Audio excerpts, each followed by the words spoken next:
we are going to go through a civilizational level change management problem. We have not seen anything like this in our lifetime. We're dealing with this huge level of uncertainty. I don't think anyone can accurately forecast exactly what things are going to look like in 10, 20 years. But there are some things I think we can say today with a pretty high degree of certainty. One is just like the sheer output from agents is going to be enormous relative to human output. We also know that we have a system and structure in society where individuals are accountable for work. So, given those two factors, where you have agents producing all this kind of stuff, humans then become the bottleneck for the output of work. And so figuring out what that looks like for individuals, getting them in the roles where they can be successful and add a lot of value is going to be a massive change and open up different roles and responsibilities that just did not exist even 2 years ago. Welcome to Inspired. I'm Alexa Von Tobel. What if every single employee at your company had a world-class coach in their corner, someone who knew exactly what they were working on, where they were struggling, and how to help them grow? That is precisely what Max Shaw, Brian Distelburger, and Mark Tanner are building at Windmill, an AI-powered people platform that sits at the center of how companies develop and manage their talent. As AI makes every single employee more powerful, having the right person in the right role matters more now than ever. Since launching in November of 2025, they've already reached over 100 customers and are growing rapidly, including Kalshi, the farmer's dog, Row, and more. We are so proud at Inspired to have led their 8 million seed round and deeply believe in their mission.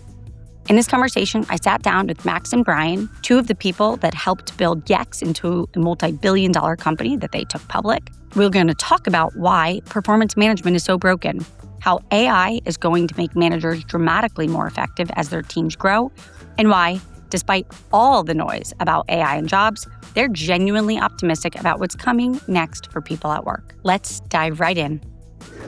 If you're running a startup, we know things like managing equity and communicating with investors are always top of mind. Carta has built a connected suite of tools that over 40,000 companies use to do just that. Their platform of software and services helps you lay the groundwork so you can focus on building. To learn more or get started, visit carta.com. And with that, let's welcome my two pals, Brian and Max. Guys, first of all, thank you so much for coming on today. I'm really excited to talk about everything you're building at Windmill. Excited to be on.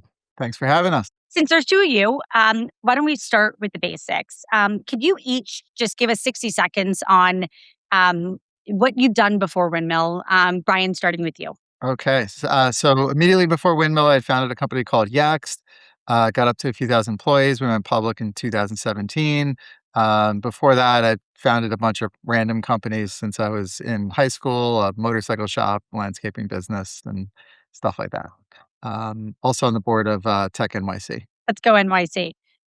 Max, what about you? Awesome. Well, I met Brian at Yext. I was there for 10 years where I led product globally. Did not have any motorcycle businesses, but I have built a bunch of random apps over the years, a lot with my other co-founder, Mark, who we met in college together. And the most prominent is probably this app called GIF, where you can put your face on a GIF. This is all pre-AI, but it was a lot of fun. So we just announced, and I am so excited that Inspired is your teammate, early stage seed investor here, and everything that we're building with Windmill. And before we just even dive into the future, what is Windmill in plain English from your guys' head? Yeah, so Windmill's the missing system that I've always wanted throughout my career. I was at Yext. I started as an individual, then eventually managed a small team, and then I ran a pretty big team. And it felt like there was this missing system that allowed me to stay on top of my team, to understand how people were developing, and to help them grow in a scalable, systematic way. And that system just didn't exist. And in the age of AI, one of the things that kind of been part of the founding story since the beginning is that as each individual employee gets a lot more leverage with AI, everyone is running their army of agents. People end up mattering a lot more. And having the right person in the right role with the right set of responsibilities is now more important than ever. And we think the companies that win in the future are not going to be the ones that automate the most people out of their jobs. They're going to be the ones that put the best talent in the exact right opportunity for them to excel. in order to do that, there's this missing system that just doesn't exist. You have your org chart in your HR system. You have all your productivity apps where all the work actually happens. You have like a performance review system that's disconnected from both of those. And if you want to start to use AI to help understand your talent, understand your people, we think the most important asset going forward, you need a new system that synthesizes all this context together. And so Windmill is building that missing link. We call it the context graph for your people. And with that, you're going to be able to develop talent and to scale out organizations and to orchestrate your teams in an entirely new way. And so we're building that missing foundation. Let's talk status quo, guys. Was a manager at a Fortune 50 company. Um, when I was running LearnBest, I'm very familiar with performance reviews. They're always quite awkward. I think many companies don't even do them.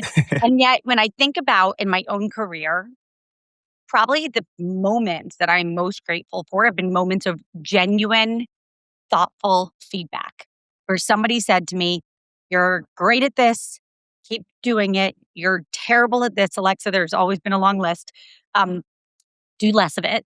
Or here's a tool to make the thing that you're not good at better. I mean, truly, and I could not be more sincere in saying that the gifts of my career have been moments of really thoughtful but critical feedback where upon reflection, I was like, gosh, feedback is a gift. And I know we all sort of say it, but actually don't mean it because it sucks. It's such a gift. It is such a gift. What's the status quo right now, Max? Yeah, the status quo is pretty bad, I would say. And most of it is extremely inconsistent because the status quo relies entirely on how good is your manager. And there's no consistency. There's no real system in place for any of this. You have an HR performance view tool that you use once a year, but outside of that, there isn't a system that is kind of understanding any of these pieces of missing context. And so ultimately, it often comes down to how good of a job does your manager do in terms of giving you feedback, giving you coaching, giving you advice on how to succeed. Uh, right now, we talk to a lot of ICs pretty consistently. Everyone says they're not getting enough feedback. Everyone wants to understand, especially the ones who are ambitious and trying to grow. They want to get more feedback on what's going well, and more importantly, how they can improve. Constructive feedback is pretty non-existent across a lot of organizations. And most HR teams spend the vast majority of their time just trying to administer existing processes. And they don't really have the time to think more strategically about how do we change the culture into one where feedback is focusing on feedback. Feedback is given a lot more frequently and in the moment. And so there are pockets where you have examples of managers who do a really good job at this. But unfortunately, that's not the status quo. And so too often you're getting feedback once a year in a performance review that doesn't really reflect actually what happened because the manager forgot most of the stuff that happened over the last 6 months. And early in my career, especially when I was not a manager, I would always say like, "Oh, my manager just kind of sucks." And then you start managing a team, then you start managing a big team. And recently, there's been a lot of news about how organizations are flattening. Yesterday at Coinbase, they talked about how people are going to have more direct reports. Um, if people can't handle this at 5 or 6 direct reports, it's all going to completely fall apart at 10 or 15 or 20 direct reports, unless there's a new way of thinking about this stuff and a new system in place. And so that's how we're thinking about it. But the status quo is not great and it's extremely inconsistent. Let's dream a little bit about Windmill, and let's just talk a little bit about what the product does today and where it will be in 2 years. Because the status quo is again a pretty like very rudimentary. Here's what's going well. Here's what's not. Maybe a 360 review. Maybe if you're more senior and important enough, or if you're really important, they'll hire you a coach who will then Yeah. also give you a lot of. But that's like for the maybe the management team, maybe the C-suite, and that's it. Mhm. Let's talk about what Windmill does today and where Windmill's going. Yeah, so I think right now what we're focused on is making the existing processes 10x better. And so that is primarily performance reviews, pulse surveys, which is a quick way for people to get feedback on how stuff's going, and then one-on-ones. And the way we've made those processes 10x better is that we infuse all of the context. So, as an example, in the one-on-one, the system already knows what the person's been up to, right? So you don't need to spend your one-on-one trying to catch up on the status of existing items. You can focus on employee growth and development areas. In the performance review, similarly, the system already knows what the person did over the last 6 months. And so you don't need to spend time trying to remember what happened. You instead focus on the more meaningful part, which is kind of understanding and thinking about it at a high level and trying to pinpoint where this employee can improve. And so that's really where the existing product shines, is taking these existing processes and then making them 10x better. Longer term, I actually think a lot of these existing processes will start to look very different. In a few years, I think the concept of running a performance review cycle once or twice a year is going to be extremely outdated, and the system will be used in a much more continuous fashion. You're not going to have to shut down the company for. We used to take like for multiple weeks. With Windmill, it can take just a few days. But only why would you only do this important process once a year? If it's so important, Alexa, you talked about how it's like one of the most important things you remember is about getting that feedback. Why is it happening once or twice a year? And the reason is because it's so time consuming. And so if you're able to use AI to make it much, much faster, you're of course going to do it more frequently. And that's going to pretty fundamentally change how you think about this. And it's going to go from these once a year processes into a more continuous coaching pattern. So effectively what you're going to do, and I'm like laughing a little bit because I had a friend the other day who runs HR for a Fortune 50 company. She was like, man, my next month I go underwater. We do all the reviews. Yeah. It's like this huge lift. And we're kind of shifting more to like an Aura Whoop-esque era where it's persistent feedback, persistent data. Where are you? So that you can start elevating your own thinking to how do you actually make this employee or teammate much better, rather than thinking about how to fill out forms. And you guys obviously integrate with Slack and Google and GitHub and Google Workspaces, et cetera. So you're getting all of that data. But it's really allowing people to get their head above water to think about how do we make these team members better. Yeah, I think that's the baseline. I think there's layers on top of that, though. One I would call out is personalization. I think right now job titles are very rigid, where you are a software level 4, for example, and you're starting to see a lot of organizations starting to combine roles at a lot of these AI labs. You see have like members of the technical team, and it's all product design and engineering are all kind of blended together. On the go-to-market side, I think you're starting to see similar stuff as well. And I don't think that what that ends up with is everyone is just the exact same member of the technical team. I think that what that looks like is every person's role is specifically crafted to that individual's unique strengths and unique interests. And I've found throughout my career, the best work happens when you line up the right person with the right project, something they're super passionate about, something they're really good at, and you give them the right resources. But to do that's just extremely time consuming for a manager to try to figure that out across their entire team. With AI, I think there's going to be the opportunity to much more personalize every specific role to exactly match an individual skill set. Brian and Max, let's quickly just talk. One of the things I got excited about, obviously, when we were chatting, was the fact that when you really do this well, you can actually give every one of your employees effectively a coach, an AI coach. I think all of us are already using AI around our lives and to give me feedback, help me make this argument better, make this writing better. We have it for all of that. But you're now going to be able to have contextual AI that can coach. Hey, you have a sales pitch coming up. Here's some of the best sales skills. Here's some of the best sentences you should think about. And that's all going to be right there in the product. And say more about what that could look like, and actually the fact that you can provide people with coaching. I'm already starting to do this a bunch personally, right? So I have like an agent that helps me from a health perspective that I've hooked up into all the different data. I have one agent that's focused on helping me with my kids and running the family. And I think similarly, it's going to become pretty status quo that everyone has an agent that's focused on their professional development. And for some people, that might look like a coach. And I think there's a real big opportunity. This is the kind of interactions that most employees, in a best case scenario, get like once a week with their manager, right? In like a one on one, where you really start to get maybe occasionally more often, but it's usually at best like once a week. With AI, there's the opportunity to have someone along your side 24/7 that understands your goals, understands the company's goals, and what your manager wants you to focus on, and then is able to blend all that together. And AI is actually really good at taking big aspirational goals and areas of improvement and turning those into actionable steps you can work on in the immediate future.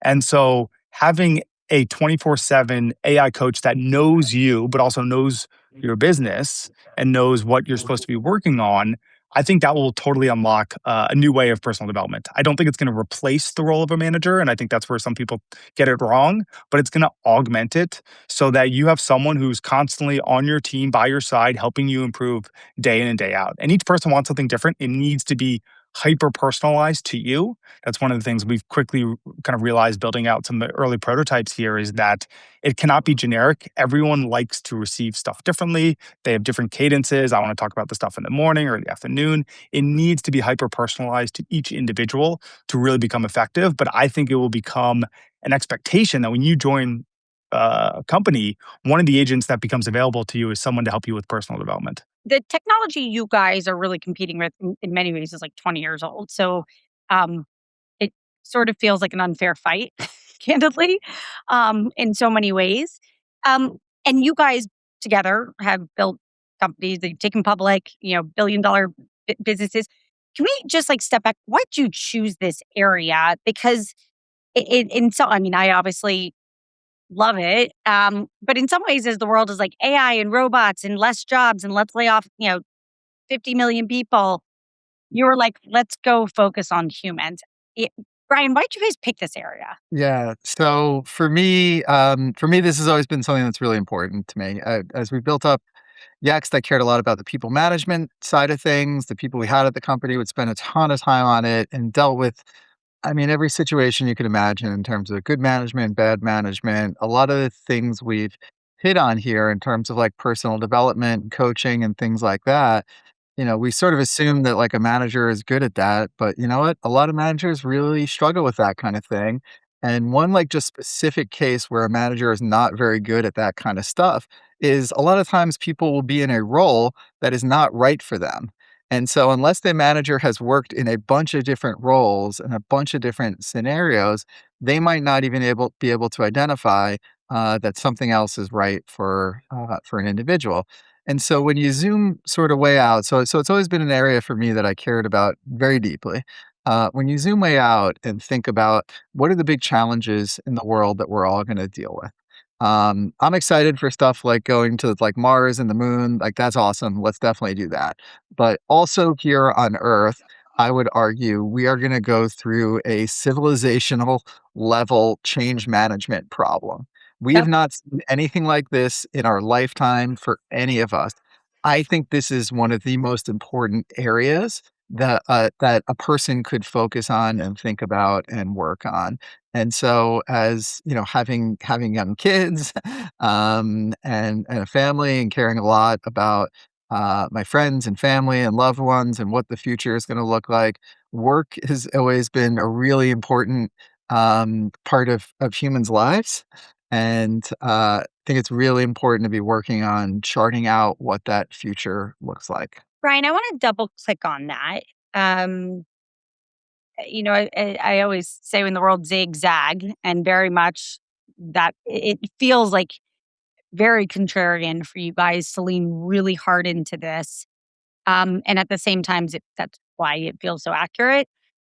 But you just said something, and I think that we need to unpack it, which is we all kind of know we're going through this pretty profound moment in humanity with we have AGI is how I think we're basically there. Um, Say more when you're like, this is the largest change management moment and why Windmill is a solution. Sure. You can look at like kind of where we are today as a lens. And right now, the biggest problem at every company that people are struggling with is change in jobs and roles and how they're going to use AI to do different things and what that means for the people, what that means for the future of their business. Everyone in tech is worried that what they're doing is going to be commoditized by the model companies and cost structures and like all this kind of stuff. And so all this stuff, this is the tip of the spear. We're just getting started in a lot of this stuff. And so you have the companies that are the bleeding edge of technology that are trying to reshape their organizations right now and trying to figure out what that means for all the people in their companies and for people that are at different stages of their career trying to figure out what skills matter, what is important. As they're coming out of school, like it used to be you could sort of follow a certain track and major in something and you sort of knew what the future was going to look like roughly. Um, People are terrified that that does not exist anymore. And so I would, we're dealing with this huge level of uncertainty. I don't think anyone can accurately forecast exactly what things are going to look like. Agreed. I agree. But there are some things I think we can say today with a pretty high degree of certainty. One is just like the sheer output from agents is going to be enormous relative to human output.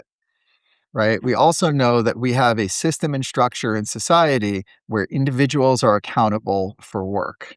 So, given those two factors, where you have agents producing all this kind of stuff, humans then become the bottleneck for the output of work. And so, figuring out what that looks like for individuals, getting them in the roles where they can be successful and add a lot of value is going to be a massive change and open up different roles and responsibilities that just did not exist even 2 years ago. In some weird way, Brian, is Windmill almost like an agentic CHRO? So yeah, so tying it into Windmill, so as Max was saying, we believe there's a missing sort of system of record at every company. As you think about that HR stack, there's the HRIS systems, which is where most of the dollars for like HR teams go, and that's basically like a list of all the humans and they're like comp, ben, and stuff like that. And then there's the bucket of like kind of performance management, learning and development, like type of systems. And then there's the bigger bucket, which is a majority of a company's software spend or technology spend, which is all the different systems where people actually do their work. And the two are not connected. And so you have people doing their work in all these different systems. And then you have the system at the center of what's supposed to be the HR tech stack that is a dumb system. And what I mean by that is just it doesn't have the context from everywhere else. We believe sitting in the middle, there needs to be what we're referring to as a context graph for people. That missing system that has the context from both places to truly understand the work that's being done in an organization and how people are contributing to the success of the organization. Max, what would you add to that? Yeah, I mean, I think there's like two kind of tests you can use to like figure out does this system exist. One is that it was personal for me a bunch of times at Yext is that someone moves from someone's other a different team in the company to be reporting to you, and you want to get up to speed on what's this person, what are they good at, where do they need help, how should I set them up for success, how do they like to work. And for anyone who's ever dealt with that, at best you have a few like Slack messages from their previous manager. Maybe you could read a few of their former performance reviews, but there's no place I can kind of like even just get up to speed, right? It's on your previous manager's memory. Yep. Another kind of quick test is if you take your favorite agent, ChatGPT or Claude or whatever you want to use, and ask, hey, who on my team should get a promotion? Just put that question in, ask that question. You will not get a good response. At best, it might not even know who's on your team. At best, you'll get someone on your team, but I guarantee it will not be accurate and it will not be reflective of what the true reality is of the day-to-day. And that's because it's not because the models aren't smart enough. These models are really smart. It's because the context doesn't exist. There's not a place that is connecting and tying these different pieces together that is accessible to either managers or employees or to agents. And so that basically makes it all fall down. Just because the traction is so significant so quickly, I would love, and I actually think it's a relevant data point to how quickly the market is realizing that Windmill is something people need. Can you Mhm. just give us a sense? And, I remember when we invested, you had a wild number of customers Mm. already. Um, when you're selling this in, what does that look like right now? Why are people like, of course I should get Windmill? It's honestly, it's like the easiest process I've ever been a part of in my career. Um, just, nobody likes their current performance management process. Every HR leader, it's actually like their most hated process. It's like once or twice a year, they have to run this giant thing across the company that everyone hates, and they view it as largely performative, as well. And so when you're able to show up with, I honestly think our approach is not like 10x better. I think it's like 100x better. The hard work of what needs to happen during the performance review process has already been done by our agent Wendy's, collected all the information that's needed, and can actually put a manager in a position where they can produce a really high quality performance review at a fraction of the price, which employees love. And that is the important thing. And as we're talking to people, they can see that from the feedback we get from customers. 93% of employees that at a company that participate in our performance review process that use Windmill say it is the best performance review process they've ever been a part of. By the way, that's really saying something. Like, just to state the obvious, that is saying something. Um, if we so again, Brian, fastest selling product you've ever built. Um, if we step back, and I know none of us can predict the future. I had on my podcast a few weeks ago the founder of Chain Guard, who talked a little bit about just, he said something that really stuck with me, and it actually is really relevant to Windmill.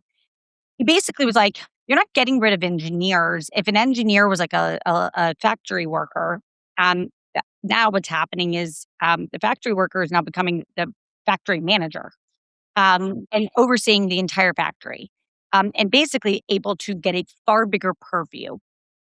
I, in many ways, think that's analogous to where the world could be in 5 to 10 years. And you just said it's like, if today at max you manage 7 people, the two pizza pies, that we all have heard in our careers. If you can't, feed your team with 2 pizzas, you have too many people. You just said it's flattening, right? People are finding all these incredible ways, but that doesn't mean you can't like not have someone report into someone. So what it means is managers are actually getting more people. And more purview, more work, more complexity. So it's almost like you must have a platform like this, because how in the hell are you going to manage greater complexity and more people better in the future? And I'm just trying to get a sense. You guys are really at the bleeding edge of how the role of people will be in the world going forward. And I would just love to get a sense of some of your predictions, because, again, you've thought about this a lot more than I had. We are going to have companies with more revenue with fewer people. I think that feels kind of like the Mhm. bet everyone's making. But those people are going to, as a result, have way more complexity. So, what do you see that's obvious from your perch about how the world is trending over the next decade? So I think there's a lot of truth to that. I find the conversation around the number of people per company, I don't think there's much. I think that's clear. I think it'll be interesting to see how this shakes out.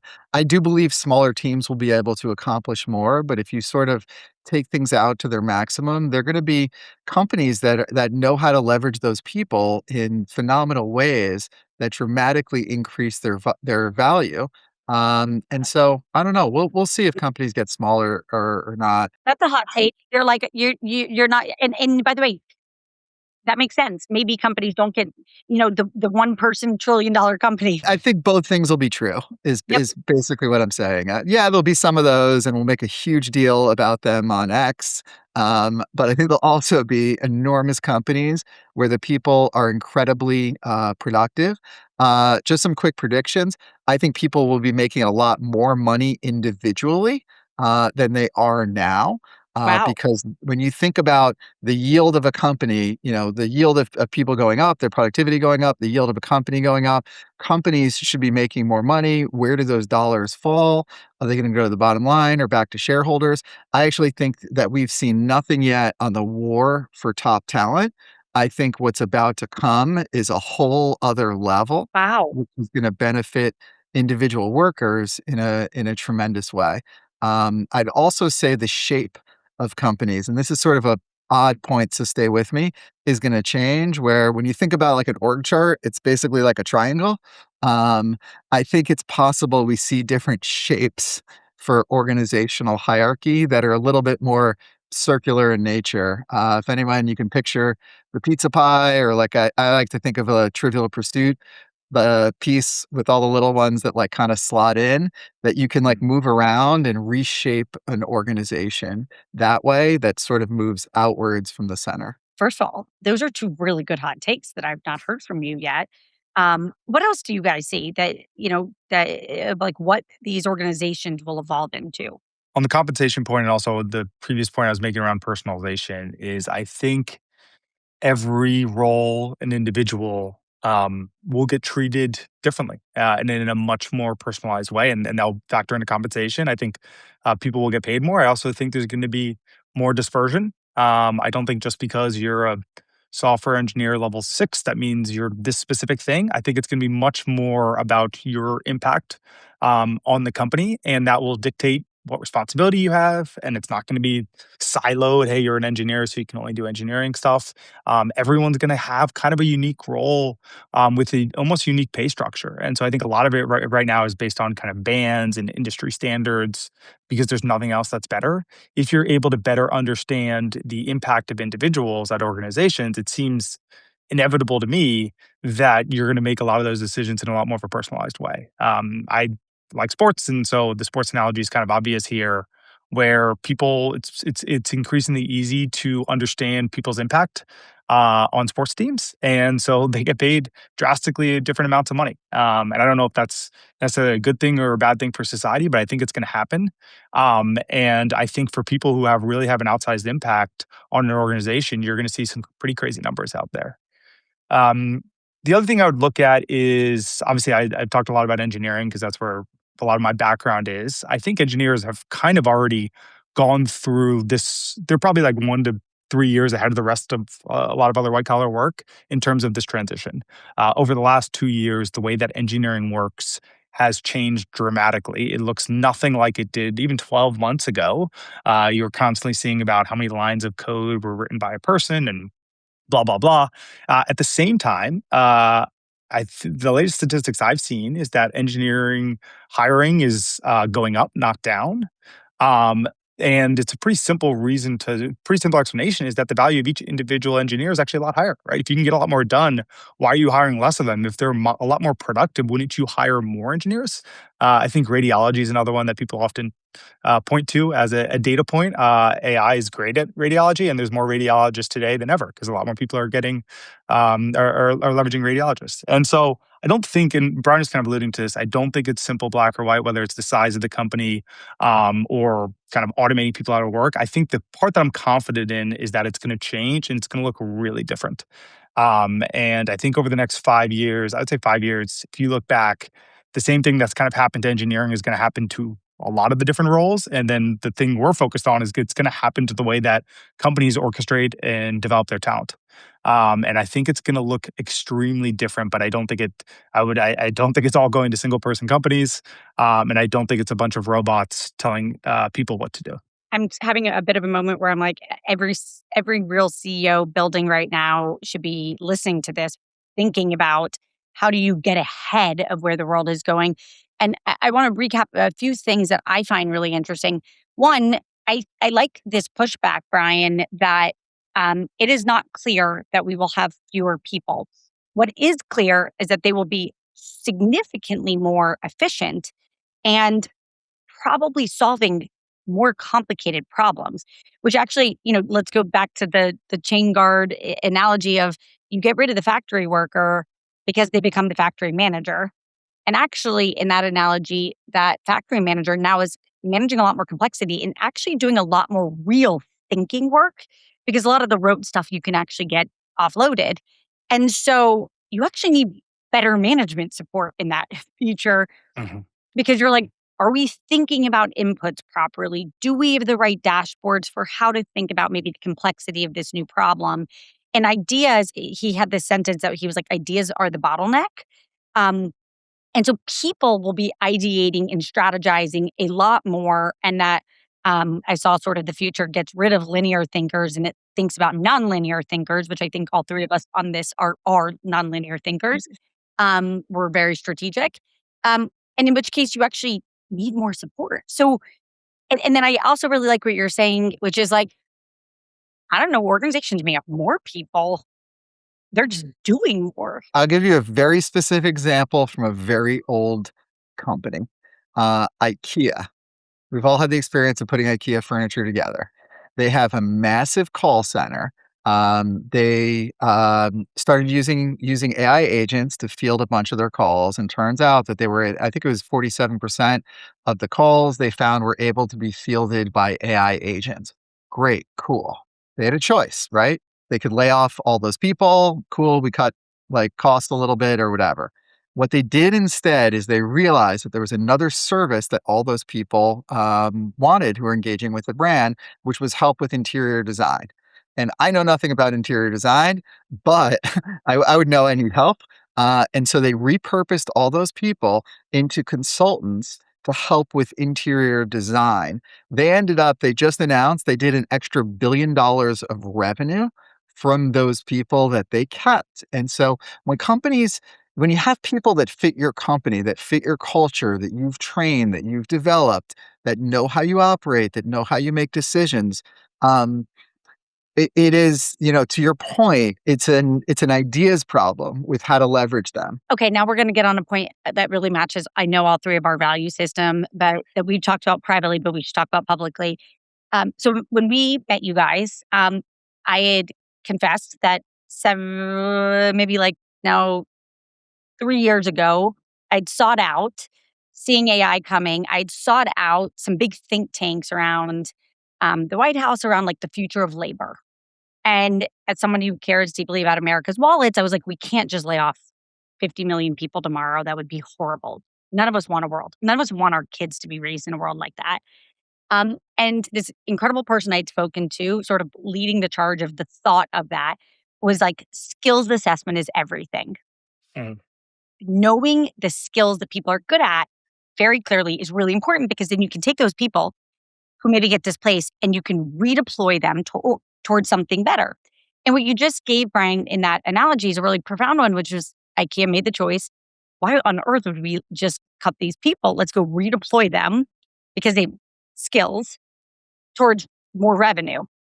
And again, none of those incumbent products that exist are doing any of that. And Windy and Windmill will. How do you guys think about skills assessment? Yeah, I take it back to the context graph. It is all like there isn't a place right now. So I think of skills assessment as kind of like one of the use cases for what we're building. There isn't a place right now where you can go into some system and say, I want to know what Brian's good at, right? That does not exist in any system, let alone or being able to like ask questions about, hey, I'm thinking about putting Brian in this role. Do you think this would be a good fit? What will go well? What will not go well? None of that exists because that context layer does not exist. And so I think the skills framework makes a ton of sense, and being able to understand. I think one thing I don't love about the skills framework is it's usually too cookie cutter. It's usually too like Yep. we have like instead of job titles now I have like 27 skills, and it's like are you yes or no or some scale or something like that. And I think people are a lot more dynamic than that. And before LLMs, there was really no other choice but to kind of bucket stuff up and try to put numbers on it so then you can see like a match quality and stuff. With LLMs, it's exciting because if you give it the right context, you can talk to it like a person would, right? Someone who knows Brian extremely well, who's worked with them for their entire career, knows every single project he's ever worked on, and what's gone well, and how he's changed, and how he's evolved, and what he's interested in, and what his skills are, which is part of it. And you could essentially just have that conversation of like, hey, and you said back to the IKEA example, taking those call center agents and understanding who they are and what they're really good at and why they're actually talented and and aligned to the IKEA values and kind of role play some of this stuff, I think is an interesting way to think about this. Another common term here is like running simulations on being like, hey, on the IKEA example, what if you took all the agents and have them do interior design? I think there's actually the opportunity to potentially predict some of these outcomes and to actually run a simulation before doing it, Wow. which is pretty interesting concepts. It's only ever going to work if you feed it the right context, though. Actually, Max, your largest cost of almost every company is your human talent. It's like quite literally I mean, I don't want to overstate it, but maybe 98% of companies, that's their largest cost. Yep. What you're basically saying is let's have a software that not only optimizes that system, and then let's also start to think about workforce redeployment in really powerful and sophisticated ways that doesn't exist. Yeah, there's no we have so many ideas about how you can leverage it once you get the right pieces together. But getting the pieces together is not easy, and a lot of the most important information right now doesn't live in any system. It lives in managers and employees' heads. And so it's not just like we need to connect Slack and the HRIS and linear, right?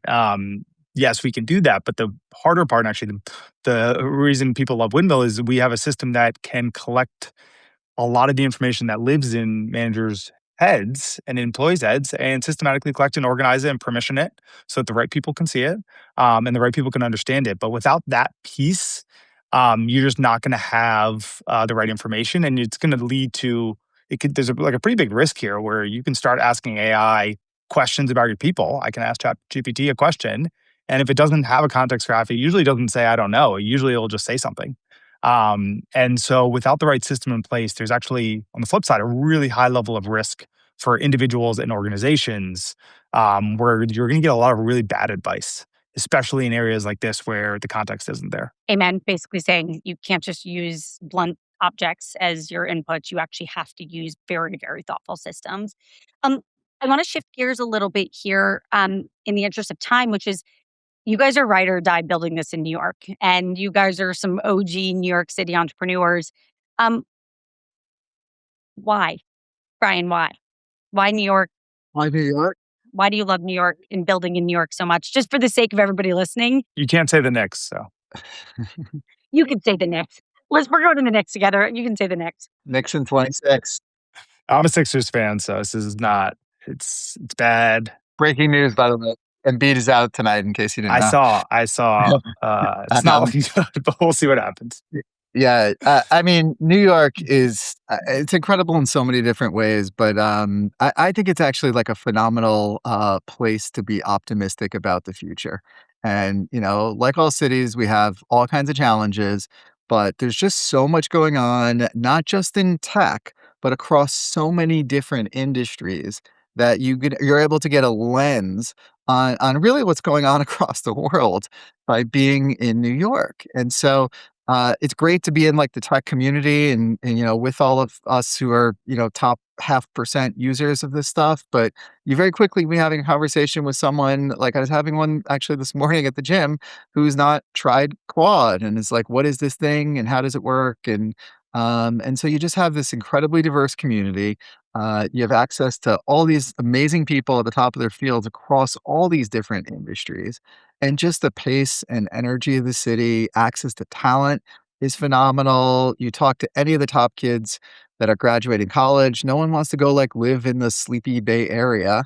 Maybe they'll get like bribed into it by some places, like sure, but everyone wants to come and live in New York. And so I am incredibly biased, but would argue it's the best city in the world to be building a company right now. Let's go Windmill.